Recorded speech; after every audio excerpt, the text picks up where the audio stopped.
Fala pessoal, meu nome é Nicolas E eu sou a Juliana. e hoje a gente resolveu fazer um vídeo bem a cara do início do ano. Vamos dar uma dica pra você que tá pensando em fazer um vestibular pro Enem, principalmente pensando em medicina, com algumas dicas que nós achamos que ajudou durante o processo e por aí vai. A gente sabe que tem pessoas em diferentes fases dessa etapa de vestibular. Tem gente que acabou de sair do ensino médio, tá com os assuntos um pouco mais frescos na cabeça.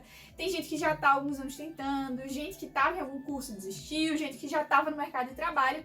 E esse vídeo foi feito justamente pensando em todos vocês. Foi uma forma de tentar abranger todas as pessoas que estão em realidades diferentes, mas com o objetivo comum, que é passar no vestibular. Então, solta a vinheta!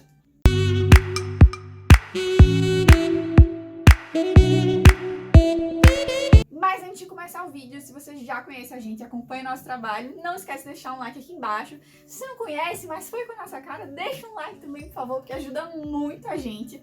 Acompanha a gente lá no Instagram, @MadInMind, que a gente sempre tá interagindo com vocês. Hoje saiu caixinha de pergunta, inclusive. E também, claro, não se esquece de se inscrever.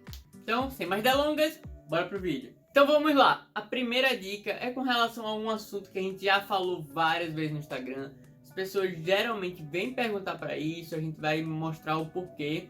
E é basicamente estudar para as matérias certas. Muita gente que não conhece o modelo do Enem pensa assim: eu vou focar bem naquelas matérias que eu sou mais fraco, que eu tenho mais dificuldade. A gente gosta muito de matemática, então vou dar uma focada em humanas. Tem gente que realmente gosta de humanas, então vou focar em matemática. aqui, o que a gente já percebeu e que realmente é muito bem disseminado e que realmente no final faz a diferença é: foque principalmente em matemática e redação. Por quê? Porque o Enem funciona com base no TRI, a famosa teoria de resposta ao item, em que basicamente as matérias em que as pessoas mais erram no geral do Brasil todo, você acaba atingindo notas maiores do que o normal. Porque matemática, principalmente, é uma matéria que muita gente acaba errando, fazendo poucos acertos. Então quando você já começa a subir, vai lá para 30, 35, 40, cada vez mais, você consegue chegar numa nota que muitas vezes é dependendo do Enem, óbvio, 900, 800 e até 1000.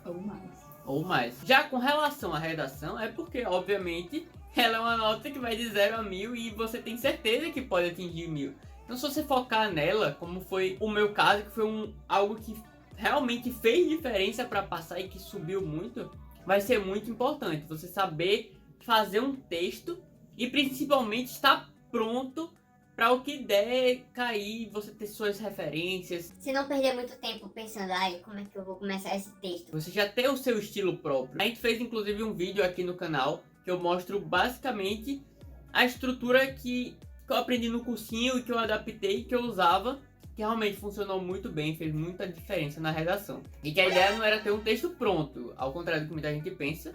Tem muitos que levam um texto pronto para Enem e acaba dando certo, mas aqui a ideia era basicamente você ter uma estrutura que você já iria seguir e você preencheria com as informações extras que se adaptariam ao tema. Não que as outras matérias não sejam importantes. Óbvio que você vai estudar tudo. Não interprete isso de uma maneira errada. Mas realmente, o foco quando você for fazer... Eita, tem que escolher um cursinho. Se eu só posso fazer um, só tenho dinheiro para um, eu escolheria matemática ou redação. Depende muitas vezes do que você tá com mais dificuldade, mas seriam esses dois. A próxima dica vai para você que prestou o vestibular no ano anterior. Saiba que o seu conhecimento não foi perdido. Você não precisa recomeçar do zero. Isso é muito importante. Isso foi algo que eu precisei entender e precisei incorporar na minha rotina de estudos na época do vestibular. Na primeira vez que eu não passei no vestibular, eu sabia os meus erros, eu sabia o que eu precisava ajustar, mas mesmo assim, às vezes a gente tende a teimar e pensar, não, é um novo ano, dessa vez vai dar certo, e persiste no erro. Então, esse é um aviso e um lembrete, para que você lembre que você tem uma certa base em boa parte dos conteúdos. É claro que tem muita coisa a ser estudada, muita coisa a ser revisada, a ser reforçada, mas você tem uma certa base, nem tudo se perdeu, e que você sabe, se você não sabe, você tem que pensar um pouco em quais foram os seus erros no ano anterior, para não repeti-los nesse novo ano e criar uma estratégia de estudos que seja ideal para você. Um exemplo meu, pessoal, é que eu sempre gostei muito de assistir videoaula. Eu assistia enquanto eu tava lavando os pratos, enquanto eu tava varrendo a casa. enquanto eu não tava fazendo nada, tava realmente só estudando, eu de fato gostava de assistir videoaulas, principalmente de humanas. Era um hobby pra mim, digamos assim, apesar de também ser um estudo. Então, quando começou o ano seguinte, a minha vontade era começar a estudar todas as videoaulas de novo, de todos os assuntos que eu já tinha visto no ano anterior, que eu já tinha visto no ensino médio também, sabe? E não era a forma mais otimizada de estudos pra mim. Eu tinha que começar a fazer mais questões, e a partir das questões ver quais eram os assuntos que eu tava mais forte, os assuntos que eu mais acertava, quais os assuntos que eu tava errando mais, e aí a partir disso ia adaptando o meu calendário, o meu cronograma de estudos. E aí eu tive uma certa resistência no início, mas eventualmente eu aceitei que realmente não podia ceder e me deixar levar pra ficar assistindo videoaula, principalmente de assuntos que eu já tinha visto, de assuntos que eu tinha consolidado bem, sabe, no último ano. Porque não ia me levar pra frente, eu ia continuar estagnada. E a partir desse relato da Ju, que a gente puxa pra terceira dica, que é com relação ao estudo. O melhor estudo para o Enem, disparado, é o estudo ativo por questões. Não adianta se prender muito na teoria, assim, eita, vou estudar agora esse assunto, vou passar horas e horas e horas na teoria, fazendo poucas questões no final e dizer que tá ok. Quanto mais questões você faz, vai acontecer duas coisas. Primeiro, você vai ter uma real noção de se você realmente sabe ou não. Porque você pode estar meio enviesado. Eita, fiz poucas, mas acertei tudo e será mesmo que eu sei? Quanto mais você faz, mais essa amostra se torna verdadeira. E o segundo ponto é que isso vai fazer com que fique muito mais fácil, que você entenda realmente como é a estrutura do Enem. Toda a questão do Enem, ela é realmente bem caracterizada. Você bate o olho e você pensa, essa questão aqui é realmente do Enem. Aquele enunciado que conta uma história, que traz dados, depois puxa com a pergunta no final. Então, uma estratégia que eu usava muito era, primeiro eu lia o comando, o que é que a questão quer que eu responda. Depois disso eu voltava para o enunciado e já ia marcando, por exemplo, em matemática, os dados que eu iria necessitar. E já assim já facilitava para mandar direto o cálculo e não perder tanto tempo. E são diversas coisas que você vai adaptando e aprendendo como é que funciona na prova de humanas, na prova de natureza e por aí vai. E assim, por experiência própria, quando a gente assiste uma aula, quando a gente vai ler o livro, a gente acha que entendeu, talvez tenha entendido mesmo, mas é só fazendo as questões que a gente conhece as diversas, inúmeras formas que aquele assunto pode ser explorado numa questão, sabe? Surgem às vezes questionamentos que a gente nem imaginava que caberiam naquele assunto, e é nas questões que a gente vai literalmente se provar. Isso que a Ju falou é muito importante, porque às vezes você sabe a fórmula que existe, sabe como usa, mas em um contexto que o Enem colocou lá no enunciado, você tinha que ter um outro pensamento para chegar na resposta, por exemplo. E aí quanto mais questões você vai fazendo, mais você vai abrindo esse leque de possibilidades e raciocínios. E a próxima dica, que tem muito a ver do que acabou de ser falado, é façam simulados. Façam muitos simulados. Os simulados vão ser importantes não só por serem exercícios, como a gente acabou de falar, mas que você possa literalmente simular o dia de prova. Tem muita gente que acaba se perdendo no Enem e saindo mal, não porque não sabe os conteúdos ou não sabia bem muito das questões, mas é porque não sabe administrar o tempo. E isso é muito importante, é uma prova muito cansativa, que dura muitas horas e que tem muitas questões. Então, saber administrar o tempo é muito importante. No início, você não vai necessariamente chegar e fazer um simulado completo.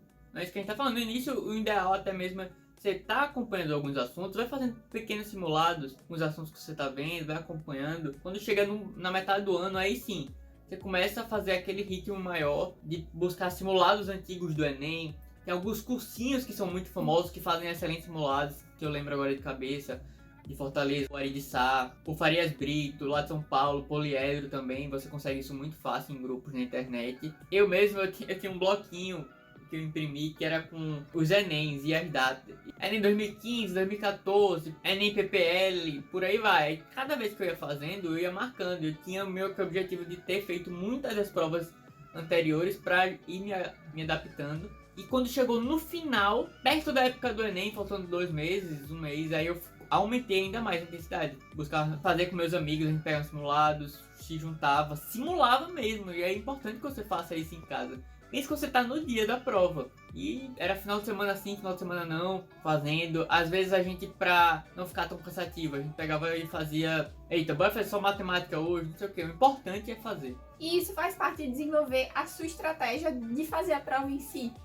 Eu, por exemplo, isso é algo que eu já falei em vários outros vídeos, eu demorava muito para fazer redação, mas eu era mais rápida em outras áreas do conhecimento do dia da prova que era feita junto com a redação. Então eu, por exemplo, administrava o meu tempo de uma forma que eu conseguia gastar mais tempo na redação, porque eu conseguia fazer outras áreas mais rápido. E isso foi algo que eu fui descobrindo enquanto eu fazia o simulado, sabe? Então é bom para vocês conhecendo e saber como você vai otimizar o seu tempo e a sua estratégia de forma geral na hora da prova. E como tá também os seus acertos. Óbvio que isso não vai refletir 100% como será na hora da prova. Ninguém sabe como é que vai ser o Enem do ano, mas você já tem uma boa noção. Se você tá indo bem no simulado, quer dizer, óbvio que você tá num bom caminho.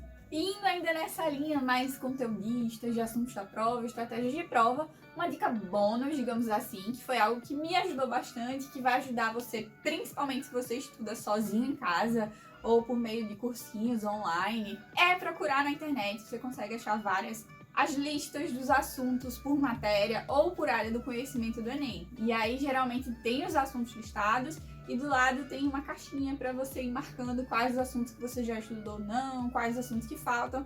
É algo simples, mas que ajuda bastante na hora de se organizar para estudar e de ter uma noção do quanto que ainda falta para ser estudado durante o ano. E por fim, o nosso último tópico é com relação à saúde mental. Você pode estar com o estudo perfeito, estar fazendo os simulados, vendo todos os conteúdos, fazendo bastante questão, acertando uma boa quantidade, mas se não tiver com a cabeça boa, isso pode atrapalhar tudo e chegar no dia da prova e realmente te desestabilizar, e até mesmo durante o ano. A gente sabe como nesse momento é importante que você esteja bem com sua família, você mesmo, seus amigos, até porque vai ser um ano em que você vai abrir mão de muita coisa. Você vai sair menos, às vezes fazer coisas que você gosta com a menor frequência. Vai estar assistindo aula, vai estar depois indo pro simulado, por aí vai. E a gente sabe que isso é prejudicial em várias áreas da sua vida, isso acaba atrapalhando seu relacionamento com os amigos, com os próprios pais, e acaba virando uma bola de neve, e que no contexto do vestibular especificamente, a gente sabe que a maioria deles é um por ano. Então se chega no dia da prova e você tá de alguma forma desestabilizado emocionalmente, isso acaba impactando no seu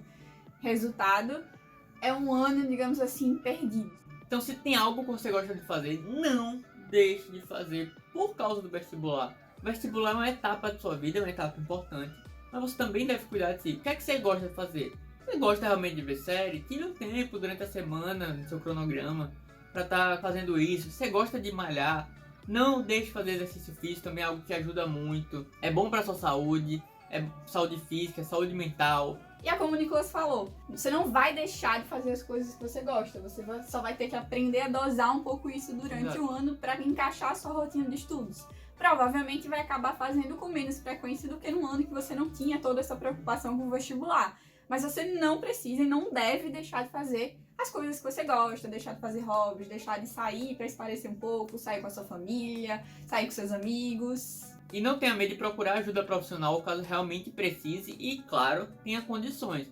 Não tenha vergonha, não tenha isso, pelo amor de Deus. Procurar um psicólogo, procurar um psiquiatra. O importante é você estar bem consigo mesmo, estar bem com seus amigos, sua família, conseguir associar isso levando com um bom estudo durante todo o ano.